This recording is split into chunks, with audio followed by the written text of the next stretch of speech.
Hello दोस्तों, उम्मीद करते हैं आप सब बढ़िया होंगे आज भी। आज हम जिस चीज़ के बारे में बात करेंगे कि जब हम रिसर्च प्रपोज़ल लिख रहे हैं या फिर समझ लीजिए रिसर्च पेपर लिख रहे हैं या फिर थीसिस या फिर डिसर्टेशन लिख रहे हैं, तो हमारे एकेडमिक मतलब हमारा टोन कैसा होना चाहिए? मतलब उन सब जगहों पे ना हम कभी भी रिसर्चर को मैं या फिर हम इन सब शब्दों का यानी टोन का हम लोग यूज़ नहीं करेंगे। अब ये क्यों?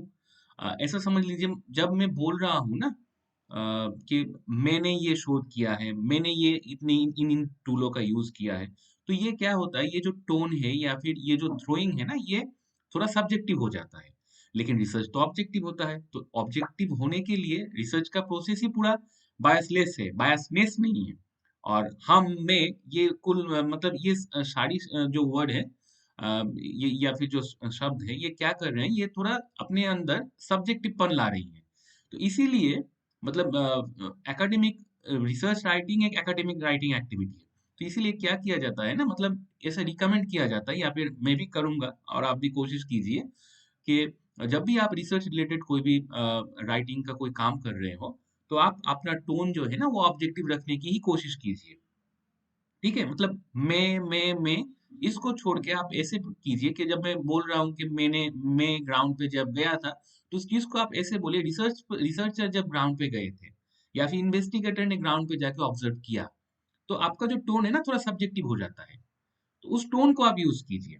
लेकिन हाँ, अब आप बोलेंगे कि भैया हम तो कई पॉपुलर रिसर्च पेपर में हम देखे हैं कि वहाँ पे तो आई या फिर वो यूज़ किया जाता है। हाँ, किया जाता है, लेकिन वो जर्नल का गाइडलाइन पे भी डिपेंड करता है और आप कौन से साइटेशन या फिर आप क्या बोले हम फॉर्मेट फॉलो कर रहे हैं, उस पे भी डिपेंड करता है और उससे ज़्यादा डिपेंड करता है कि समझ लीजिए अगर कोई इंडिविजुअल रिसर्चर को छोड़ के अगर वहाँ पे रिसर्चर का मतलब रिसर्चर 2 या फिर 3 है, 3 लोग हैं, तो उस चीज़ में आप तो रिसर्चर रिसर्चर या फिर इन्वेस्टिगेटर नहीं बोलेंगे।